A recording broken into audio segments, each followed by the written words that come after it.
about is that the future for Niger is a disaster unless it achieves a much sharper.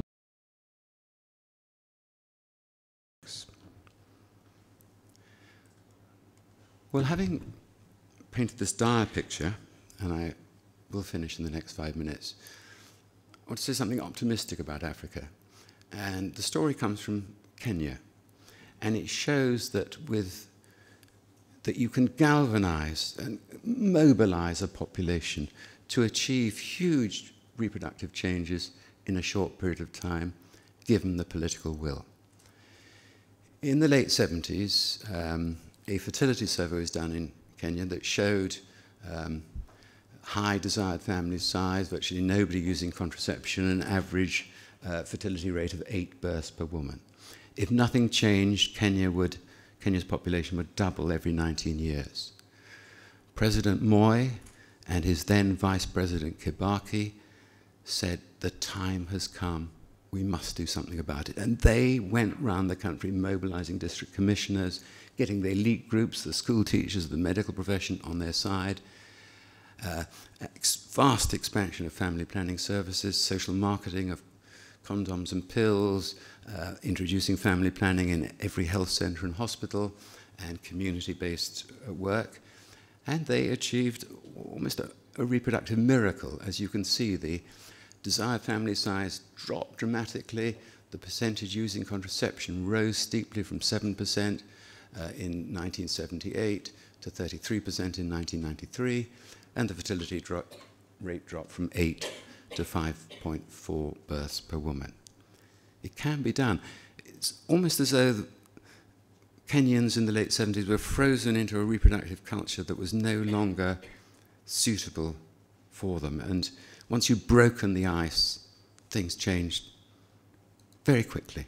And I don't see why that shouldn't happen in many other African countries as well, given the political will to do it. But that success soured in Kenya. Money and energy, vehicles and staff were diverted from family planning to HIV. The oomph, the political oomph, went out of family planning.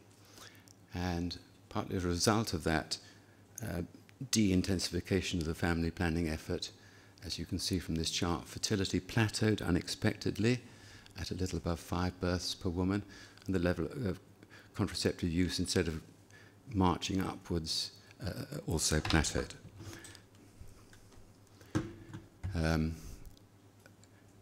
During that period, since the mid-90s, the percentage of births declared by women to be unwanted rose from 11 to 21%.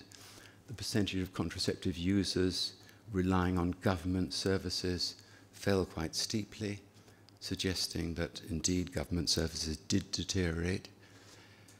But the most dramatic change was the UN had to shift its mid-century population projection for Kenya from 44 million to 83 million. Now, Kenya is a country I know quite well. All the arable land is intensely cultivated already. There are severe water shortages. It seems to me an absolute disaster awaits Kenya if that population projection of 83 million proves to be the case. So Kenya has a lesson of huge success in the 80s, followed by a reversal of the demographic fortune of that country in the mid-90s till today. To generalize the argument about poverty, population, and development, devised this little table here in which you see the distribution of the 76 poorest countries in the world, excluding those with a population of under 5 million, tabulated by population growth, which defines the 3 rows, 3 horizontal rows, and unmet need for family planning, that is the percentage of women who say they don't want any more children, or no more children for at least 2 years, but are not using contraception. And you will see that 26 of those 76 countries, and they're mainly African ones, but not entirely, fall in the top right-hand cell, with high unmet need and high population growth. High population growth is usually defined at 2% per annum or more, which means a doubling every 36 years or less. And that's quite good news, because it brings the reproductive rights and reproductive health people together with people like me who see population more from a development perspective. There needn't be a clash between reproductive rights and the demographic economic rationale for greater investment in family planning, because the countries where demography poses the most severe problems are also the countries where the self-declared need for contraception tends to be greatest. The trouble with the rights movement is that it doesn't signal the priority that should be given to family planning, because we live in a world with so many other rights that just to shout about reproductive rights cuts no ice with people who hold the purse strings.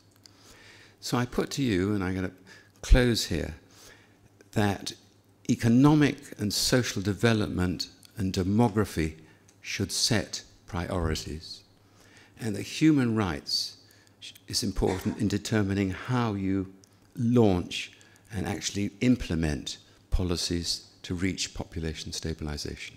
So rights have a place. I'm not trying to denigrate them, but they are not a satisfactory way of establishing priorities. And population stabilization has to become a priority again for Africa. We have just lost the plot. ICPD is much to blame by unlinking, delinking family planning from development. And once you've done that, the money just fell away. Ministers of Finance and the World Bank are not interested, really, whatever their rhetoric might be, in reproductive rights. They're interested in poverty alleviation and hunger alleviation. And unless we make that link again, reforge that link, investment in family planning is going to continue to decline, and African governments, though they have on paper policies to reduce fertility, will be given no encouragement to do anything about it, and Africa may end up as a disaster, And by mid-century, roughly 20% of the world population is going to be African. I don't want to live in a world, mind you, I'll be long dead, but I wouldn't want my children to live in a world where 1/5 of humanity is still mired in hunger and poverty. And unless something happens about fertility in Africa, that is the prospect. Thanks.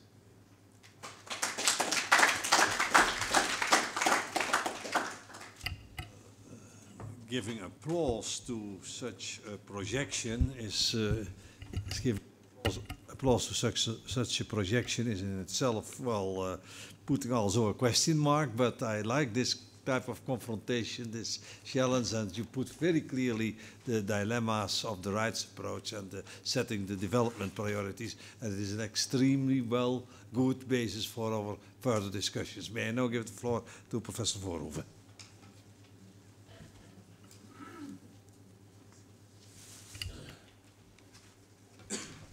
Thank you very much, Professor Cleland, for a very thoughtful analysis of the demographic questions that the world faces. They are extremely serious and need, I think, let me call it a mental reset of much of international policies.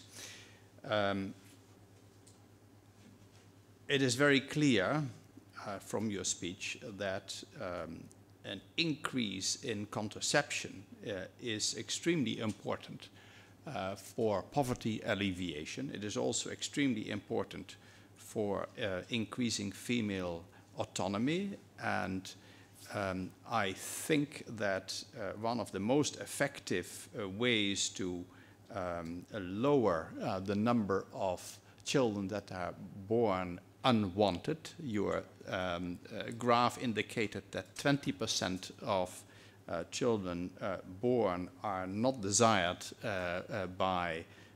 not desired pregnancies by their mother. They may be very desired after they are born, but in such situations, of course,